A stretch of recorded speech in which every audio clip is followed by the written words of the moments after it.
গতকাল র্যাব 12-র একটি আভিযানিক দল এবং র্যাব সদর দপ্তরের গোয়েন্দা শাখা সম্মিলিতভাবে ঢাকার মিরপুর এবং শাহআলী থানা হতে বাংলাদেশের জুজুৎসু অ্যাসোসিয়েশনের যে সাধারণ সম্পাদক রফিকুল ইসলাম ওরফে নিউটনকে এবং তার সহযোগী একজন নারী ক্রীড়াবিদকে আমরা গ্রেফতার করি।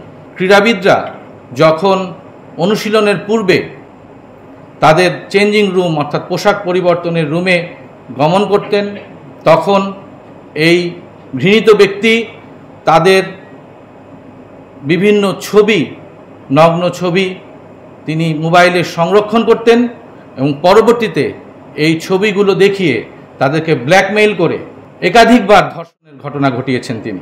তার মোবাইলে অজস্র ছবি আছে, বিভিন্ন নারীর সাথে যে সে সম্পর্ক করেছে তার সে ভিডিও ধারণ করেছে, সেই সকল ছবিও আমরা পেয়েছি।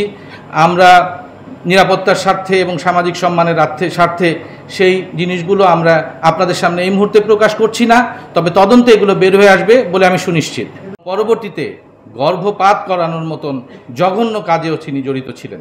আমরা দ্রুততম সময়ের মধ্যে এই অপরাধীকে গ্রেফতার করেছি এবং এই অপরাধীকে গ্রেফতারের সময় দেখা গেছে সে অত্যন্ত ধূর্ত প্রকৃতির একজন ব্যক্তি, যে বিভিন্ন সময় বিভিন্ন ছলচাতুরির মাধ্যমে আমাদের চোখকে ফাঁকি দিয়ে বিভিন্ন জায়গায় আত্মগোপন করেছিল। আমরা চাই নারীর অধিকার প্রতিষ্ঠিত হোক এবং আমাদের সমাজে যারা আমাদের অভিভাবক হিসেবে দায়িত্ব পালন করছেন তারা আরও সচেতন হবেন এবং নারীর অধিকার এবং নারীর নিরাপত্তার বিষয়টি তারা সবার অগ্রে, সবার উপরে স্থান দিবেন। সাম্প্রতিক সময়ে জুজুৎসু অ্যাসোসিয়েশনের সাধারণ সম্পাদক রফিকুল ইসলাম ওরফে নিউটনের বিরুদ্ধে নারী নির্যাতন এবং ধর্ষণের মতন একটি ঘটনায় অনুসন্ধানী একটি প্রতিবেদন প্রকাশ পায়। গণমাধ্যমে প্রকাশিত এই ঘটনাটির পরে একজন নারী ক্রীড়াবিদ এই জুজুৎসু অ্যাসোসিয়েশনের সাধারণ সম্পাদক রফিকুল ইসলাম ওরফে নিউটনের বিরুদ্ধে নারী ও শিশু নির্যাতন আইন এবং পর্নোগ্রাফি নিয়ন্ত্রণ আইনে একটি মামলা দায়ের করেন। ঘটনাটি গণমাধ্যমে প্রকাশিত হয়, ইলেকট্রনিক এবং প্রিন্ট মিডিয়ায় এবং সামাজিক যোগাযোগ মাধ্যমে ব্যাপক আলোচনার জন্ম দেয় এবং চাঞ্চল্য সৃষ্টি করে। অনুসন্ধানে দেখা গেছে যে দরিদ্রতা, অসহায়ত্ব এবং অন্যদিকে ক্রীড়াবিদ হওয়ার যে স্বপ্ন এবং ভালো চাকরির প্রলোভন ইত্যাদিকে পুঁজি করে অসহায় নারীদেরকে সে ব্যবহার করত, বিভিন্ন সময়ে সে ধর্ষণের ঘটনা ঘটিয়েছে।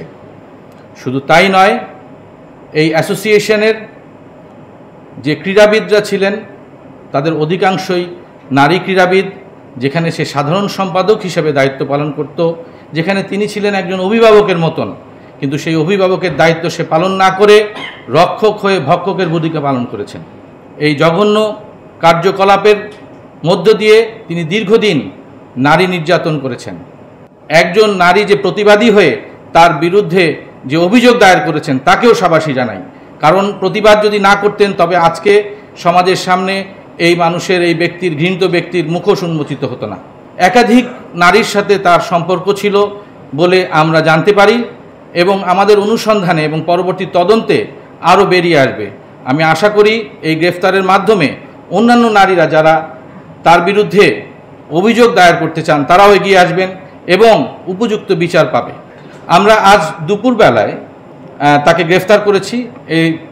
এর ব্যাপারে আমরা আমাদের তদন্ত চালু রাখব এবং অনুসন্ধানে বের হয়ে আসবে।